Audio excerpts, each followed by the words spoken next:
What's up, guys? Today we have Tony Confletti, who just got 15th place at the Richmond Regional. You have any shout-outs or anything you want to say? Yeah, shout out to my home store, TopTierYugioh, as usual, and shout out to Edward Kim for giving me a throne. I had to go pick up his house at like 6:30 in the morning because another friend lost my third copy last night at a case tournament.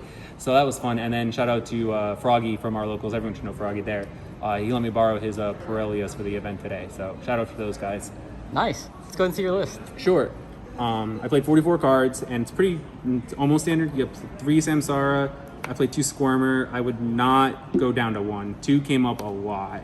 Like, when you go first, you use 1, and then if they somehow crack your board, like having this on turn 3 is crazy. And then also when, just as an extender, they imperm this or your Dark Beckoning Beast, it's really good. And it's easy side-out card going second. And then you have your 2 Spirit, and then your 2 Bricks in the deck. I drew these together like a lot today, which sometimes is good going first because you make a free Phantom, but going second, it sucks. And then to go with that, I played 2 Pain, testing, and like case tournament yesterday, a lot of times it was the second one came in clutch because they would pop this or get rid of it and then you just use another one, you just kill them. But it was never a brick. It was always good to have the second one. And then obviously you have the honorary best card in the deck. I wish I drew it more today. Yeah. So that was for the Yubel part. And then you have the obvious Fiendsmith package that, you know, you just make all the good stuff, Aerial Eater and Desiree. You have your Dark Beckoning Beast package. Open this card a lot. Sucks, but it is what it is. The honorary bricks, but they're good. What made you go with Chamber over Sure. Escape? So I was doing the double Yama escape play. And I felt like I just burned way too many resources. Like you make a second Yama on your first turn, and then you're relying on escape pop, and then it was so much worse. And then now when you switch to this, you have an extra deck spot flex, and then you can just do cooler things where if you start your combo, you can actually foolish this with Aerial Eater, set this, and then you can make this into Caesar, and you could just leave the rage on the field if you're not scared of like Dark Ruler or anything like that. Or it just leaves your Yama engrave. So, you know, your Yama's just follow up and stuff like that. So this was a lot better. Or then you also can just what you do is you do your combo is you make the rage and you pop the rage, and the rage adds back something, so you can trigger your throne or anything else that you need. I like an engraver to hand, so you can make Desiree, and then your blue dog's engrave for this. So like for like maybe a regional you could play escape, but this allowed you to just combo so much more on your first turn without going through all your extra deck waste. Like you're just making a second Yama does nothing, and then the rest of it is just hand traps. Well, I guess these 3 first. 1 for 1 is really good, obviously. And then I was playing 2 talents, but I was not drawing enough going second hand traps because like you lose the mirror if you don't draw enough interactive cards. So I cut a talents because I didn't want to brick on it, and it's kind of like a pseudo call by the grave if they don't imperm you. I mean, it was really good when I saw it. I won't complain. Like first or second, like it's just nice to have another copy of like a pseudo call by the grave, draw, look at their hand, etc. So I wouldn't change that. And then the rest is just all hand traps. Just you got your 3 Imperm, your 3 Ash, your 3 Veiler, and then just 2 of all the good cards. 2 Ogre has good matchups, 2 Crow. Bishills are really bad. Crow was crazy. Crowing the Voiceless Voice trap card. Crowing. Voiceless Voice? I played Voiceless Voice round 6. Yeah, I thought I was cooked. And then he popped this trap somehow, and then he went to go add it back, and then crowed it, and then he had no more interaction on my, like I had outs to his the Skull Guardian guy, so then like he had no way to interact with me with the trap card. This card I never saw it. It was there for the like because it's a regional, so like this card sucks in the mirror, but like I thought in a regional, you know, you pair it with something, or like worst case you draw one with these 2 in the mirror game 1. I would side it out in the mirror, but yeah, I never saw this card. What about the Ogres? Like, what made you choose that over a different hand trap or a different non-engine? Ogre is just really good. You hit Pain, you could hit so this is why I was not originally playing this today, but I put it in my deck for regionals, was only because I don't like playing a lot of hand traps that I can't draw going second. I draw Veiler way too many times as a 6 card. So Ogre you can draw going second, and it beats Desiree. It beats IP, it beats a lot of things. It beats a lot of things. It's more of a board breaker than a hand trap, but in the mirror you hit Pain. So like it's a hand trap in the mirror against Pain, but everything else it's a board breaker. Because I lost round 1. Round 2, I ogred a flu field spell, so that was nice. So yeah, Ogre's actually really good. So like, these cards are less impactful at 3 because they're only good in certain matchups. So like it's good to see. I hate the saying, but some of the time, but not all the time. But yeah, that was my logic of the 2-ofs. They increase like more cards, and fun fact, my losses were mirrors, and I didn't draw cards. So yeah, these cards. So you said that's a 44 card main deck? Yeah, 44. The extra is super vanilla. You have your 2 Phantom.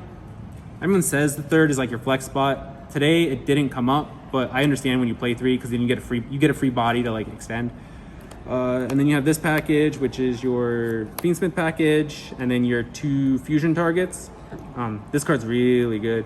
Really just gets you anything you want in the game for this deck. Like gets you to your Unchained, it gets you to your Fiendsmith, it gets you to your This is a Yubel custom card. Yeah, it's a Fiendsmith. It's a Fiend custom spot, yeah. And then like I said, I went back down to 1 Yama, 1 Rage, and then your 2 XYZs, and then honorary Fiend card. This card usually helps you extend when you need to, and obviously you make this off the blue dog for 3 interactions. And then the flex block today, I heard people were talking about, so I tried it out today, was Phoenix. If a Tenpai player, isn't great or something, or you interact with them at least, they've been trying to go first and Kwaki Draco you or something like that. So if you're able to like play steel cards or you get rid of it, you can at least not, because if you don't play non-light or dark in your deck, you just lose to that card. So they've been going first now against Yubel because you can't win. Because they can't beat your board unless they break like open really good. So I did. I beat the Draco one time with this card, and the other 2 times was just lulz, but it worked. I've been doing this for a while, and I see people are catching on. It's your side deck? Or is yeah, this is my side deck. Sorry, that's your 15 cards. This is the 1 flex spot I played in the extra deck. It could change to anything you want. Sometimes I questioned Almirage because of how many times I opened opening today, but because Yubel has a hard time killing. So like sometimes people just pass on like I don't know, you could just put a nib token in defense and like you're only doing 600, or just a sequence pass at 1200, and they're like, oh wait, we'll try and kill me. So when you go second, these cards just help you kill. Like you just put a Phantom up, and then this plus your just Unchained cards or anything, just 53, and then 2 more K is game. And then being able to take their guy or their Yubel monster under pain and just eat it up, and then you just attack and kill them. So, and they can't respond. That killed me 1 match today. Yeah, it's like people are signing this card now. It's just good for going second. It's like Nats all over again, Silhouette Rabbit going first and second. So yep. Too many extra deck cards to play because of the Fiendsmith cards. To take cards to go with the Talons, I thought these are like the best board breakers to either take like an IP or other cards. I know it loses a Desiree, but if you hand trap them once or twice, maybe they don't get to it, and then you just take their Phantom or something like that. The 1 Duster, shame on me for not respecting back row decks, but it is what it is. And then sided hand traps is Molchami, Corellia, and then more hand traps, Mourner. I took this from someone else's idea, was that when these cards are bad, this is also why the 2-of theory. So when these cards are bad in a matchup, these cards are good. So like Nib's bad against Tenpai, but this is good against Tenpai. And then like this is okay, like these cards aren't like insane against like other decks, but these might be because people special summon monsters. So yeah. The logic was replacing bad hand traps with good hand traps, and this should let you draw into them. And then to go along with these 3 cards, to go second, I had 3 thrusts. I wouldn't side all 3 going second. I'd only put 1 in because I had the talents, this and this, and then it could also be a starter for like terraforming. But the real reason was for thrust was for the DDG and the D barrier.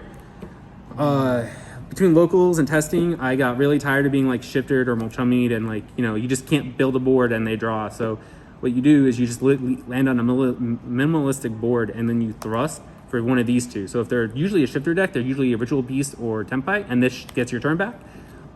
Or Snake Eye or Mirror, like you just set this if they do hand trap you, and it's like a last resort. Like somehow they Dark Ruler, you crack your board, or you've used everything, and then you just flip this, and they're like, oh, I can't play anymore.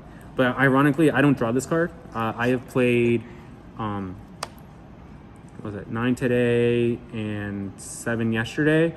And I drew this card 1 time, and it wasn't even my opening hand. I drew it for turn this last game 2. I drew it after I hard drew the DDG in the mirror, so. Feels bad.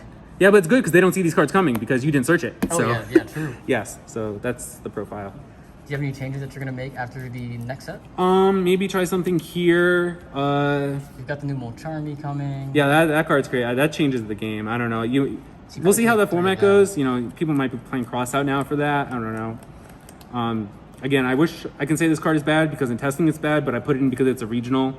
But I didn't realize there's gonna be a lot of Yubel here. So, and then I played like because I lost round 1, so then I ended up playing Trap Tricks and Flu. So like this card was just so bad all day. It got discarded off opening and Muckracker all the time. So. All right. Any last thing you want to say? Final shout outs or? No, I think that shout out to Anthony in the back of the camera. But yeah, hope you guys like the profile. All right. Thanks, man. Congratulations. Thanks. Have a good one.